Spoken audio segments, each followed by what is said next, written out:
ہوں, مجھے صرف اتنا بتا دو کہ آپ کی مسجدوں میں اگر عورتیں 5 وقت کی نماز پڑھنے آئیں تو یہ جائز ہے, ہماری مسجدوں میں عورتیں چلی آئیں تو یہ جرم ہو گیا, یہ ظلم علی ظلم ہو گیا.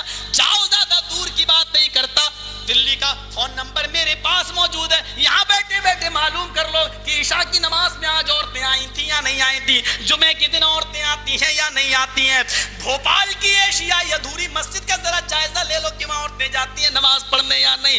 آؤ سب کچھ چھوڑو, مجھے اتنا بتا دو, سعودیہ سے جب امام حرم آئے تھے, اللہ جنت نصیب فرمائے, سید مولانا علی میاں ندوی رحمت اللہ علیہ پر بہت بڑے وہ عالم تھے, عربی ادب پر کمان تھا, ندوہ کے سب کچھ تھے. جب امام حرم آئے, اللہ کی قسم کھا کے کہتا ہوں میں خود اس مسجد میں اور ندوہ کے اندر موجود تھا.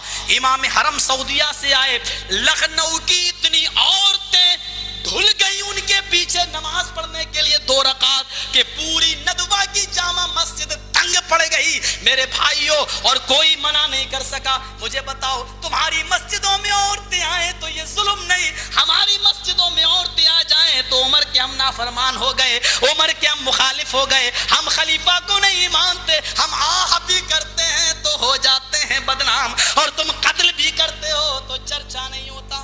ہماری مسجد میں تو صرف جمعے عورتیں آتی ہیں, تمہاری مسجد میں تو 5 ٹائم میں عورتیں آ رہی ہیں. ہماری مسجدوں میں رمضان کے پورے مہینے نہیں, صرف تراویح میں آتی ہیں, اور تمہارے یہاں تو میرے بھائیو 5 وقت میں بھی اور تراویح میں بھی آ رہی ہیں. ایک لیٹر لکھ دو, ٹیلی فون کر دو امام بخاری کے پاس کہ عورتوں کو حضرت عمر نے مسجدوں میں آنے سے منع کر دیا تھا, پھر یہ کیوں آتی ہیں, ان کو منع کر دو اور ان عورتوں کا مسجد سے نماز پڑھنے کا اہتمام ختم کر دو. امام بخاری صاحب اس مسئلے کو مان لیں گے کیونکہ مسجد ان کے انڈر میں ہے, اور پھر آپ اسی امام کی اقتدا کرنے والے ہیں, اور وہ امام بھی جس کا مقلد ہے اسی کے مقلد تو آپ ہو. پھر یہ بات وہ کیوں نہیں تسلیم کریں گے؟ لیکن میں جانتا ہوں نہ اٹھے گی نہ چلے گی تلوار تم سے, نہ اٹھے گا خنجر, یہ بازو ہمارے آزمائے ہوئے ہیں. امام حرم آئے تو عورتیں مسجدوں میں ٹوٹ پڑے, جائز ہے مسئلہ.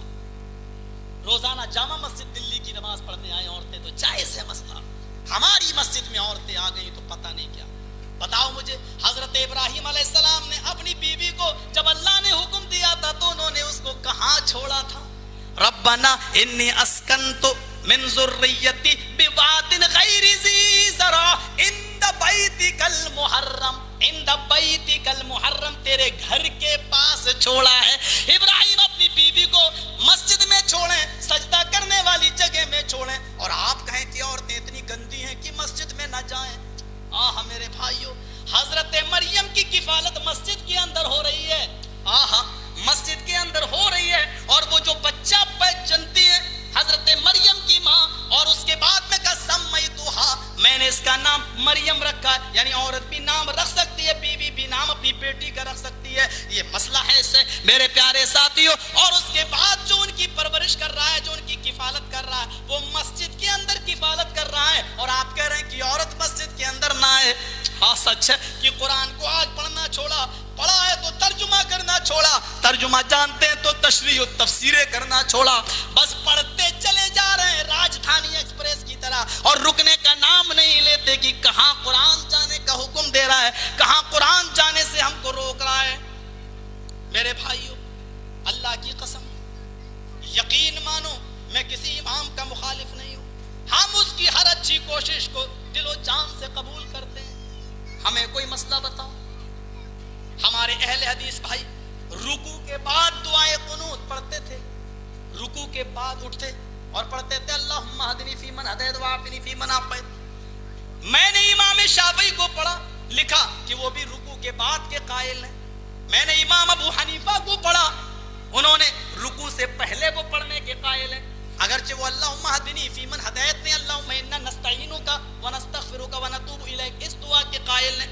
ٹھیک ہے, لیکن رکوع سے پہلے پڑھا. جب میں نے حدیثیں پڑھی تو میں اس نتیجے پر پہنچا کہ یہاں ابو حنیفہ رحمت اللہ علیہ کا مسئلہ حدیثوں سے زیادہ مل رہا ہے, کیونکہ اللہ کے رسول نے دعائے قنوت رکوع کے بعد جو پڑھا ہے وہ جنگ کے موقع پر پڑھا ہے. وہ حالات ناسازگار تھے, اور اللہ کے رسول کے 70 صحابہ جن کو اللہ کے نبی نے بھیجا تھا کافروں نے قتل کر دیا. تب اللہ کے نبی صلی اللہ علیہ وسلم نے اس موقع پر رکوع کے بعد اٹھ کر ایک ایک کافر کا نام لے لے کر آپ نے بددعا دی. وہ رکوع کے بعد جنگ کے حالات میں, لیکن عام نمازوں میں عشاء کی نماز کے بعد وتر کے بعد آپ نے جو دعائے قنوت پڑھا وہ رکوع سے پہلے پڑھا. ہم نے کہا امام شافعی میں تمہاری عزت تو کرتا ہوں لیکن آپ کی بات حدیث سے ٹکرا رہی ہے. ابو حنیفہ رحمت اللہ علیہ کی بات حدیث سے مل رہی ہے, اس موقع پر میں ابو حنیفہ کی بات مانوں گا. میرے پیارے بھائیو, ہم نے ابو حنیفہ کی بات لے لی. آج تم ہم سے کہتے ہو کہ ہم ابو حنیفہ کو نہیں مانتے. بہت سے مسئلے ابو حنیفہ کے ٹکرا جاتے ہیں, اس لیے کہ دیکھیے قرآن کہہ رہا ہے ابو حنیفہ رحمت اللہ علیہ, سب زور سے بولو سب, رحمت اللہ علیہ. اللہ تیری کروڑوں رحمتیں ہوں امام اعظم کے اوپر, تیری کروڑوں برکتیں ہوں امام صاحب کے اوپر رحمت اللہ علیہ. سنیے کیا کہتے ہیں, کیا مسئلہ ہے. کہتے ہیں کہ ایمان نہ گھٹتا ہے نہ بڑھتا ہے, ایمان اپنی جگہ پر رہتا ہے, سب کا ایمان برابر ہے, نہ گھٹتا ہے نہ بڑھتا ہے. ہم نے کہا امام صاحب سے یہ غلطی ہو گئی ہے, اللہ تعالیٰ ان کے درجات بلند فرمائے, ان کے اس تحقیقی میدان میں جو غلطی ہوئی اللہ اس کو معاف فرمائے. ہم نے دعائیں خیر ان کے لیے کی اور اس کے بعد میں کہا نہیں, قرآن ہمیں اس بات کی تعلیم دیتا ہے اذا تلیت علیہم آیاتہ زادتہم ایمانا. جب اللہ کی آیتیں لوگوں کے سامنے پڑھی جاتی ہیں, قرآن پڑھا جاتا ہے تو ان کے ایمان میں زیادتی ہو جاتی ہے, یعنی ایمان گھٹتا ہے ایمان بڑھتا ہے. آج ہم چور ہیں, ڈکیت ہیں, کل ہم نمازی بن گئے, تہجد گزار بن گئے, ظاہر بات ہے کہ پہلے سے زیادہ ایمان ہمارے اندر ہو گیا. ہم نیک ہیں, نمازی ہیں, تہجد پڑھتے ہیں, اچانک ہم بگڑے اور ہم شرابی اور جواری ہو گئے, اس کا مطلب یہ کہ ایمان ہمارے اندر سے کم ہو گیا. اگر سب کا ایمان برابر مانے تو پھر میرے بھائیوں, پھر تو جو ایمان ابو حنیفہ رحمت اللہ علیہ کے پاس تھا وہی ایمان ہمارے پاس. ایمان نہ گھٹتا ہے نہ بڑھتا ہے, یعنی ایمان میں وہ بھی برابر ہم بھی برابر. پھر ایمان نہ گھٹتا ہے نہ بڑھتا ہے تو کیا یہ عقیدہ رکھو گے کہ جو رسول کا ایمان تھا وہ ہمارا ایمان ہے, جو صحابہ کا ایمان تھا وہ ہمارا ایمان ہے, جو تابعین و تبع تابعین کا ایمان تھا وہ ہمارا ایمان ہے؟ نعوذ باللہ من ذالک. ہم تو محمد رسول اللہ کے پیر میں لگی ہوئی مٹی کا مقابلہ نہیں کر سکتے, چاہے کہ ہم اپنا ایمان محمد رسول اللہ کے برابر بنائیں. اور لوگوں شوق سے تم بناؤ, ہماری حیثیت نہیں کہ ہم اپنا ایمان محمد رسول اللہ کے برابر کر لیں, ہمارا ایمان نہیں. اے اللہ کے اے نبی, تقدم من ذنبی, تیرے تو سارے گناہ جو پہلے ہوئے جو اگلے پچھلے سارے گناہ اللہ نے معاف کر دیے, یعنی تیرے سے تو کوئی گناہ ہے ہی نہیں, تو معصوم عن الخطا ہے. جب میرا نبی معصوم تو ہم تو معصوم نہیں ہے, تو معصوم اور معصوم عن الخطا اور غیر معصوم یہ دونوں برابر کیسے ہو سکتے ہیں؟ معصوم اور غیر معصوم کا ایمان برابر کیسے ہو سکتا ہے؟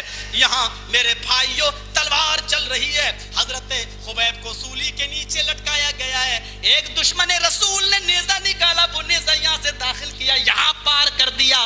حضرت خبیب کہتے ہیں اللہ اس موقع پر مجھے ثابت قدم رکھنا, میرا ایمان کہیں پھسل نہ جائے.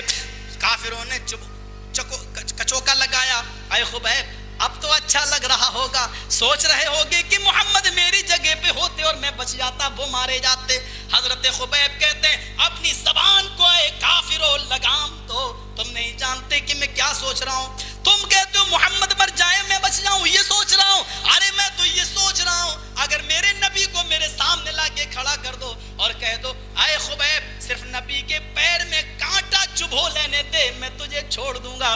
اللہ کی قسم میں یہ بھی پسند نہ کروں گا کہ میری جان کے بدلے میں نبی کے پیر میں کانٹا بھی چبھویا جائے. غور کرو میرے بھائیوں, کیا اس صحابی کا ایمان اور ہمارا ایمان کیا دونوں برابر ہو سکتے ہیں؟ ہم نے کہا امام صاحب کی یہ بات میں نہیں مانوں گا, اگرچہ وہ بہت بڑے امام تھے لیکن قرآن سے ٹکرا رہی ہے ان کی بات, ہم ماننے کے لیے تیار نہیں.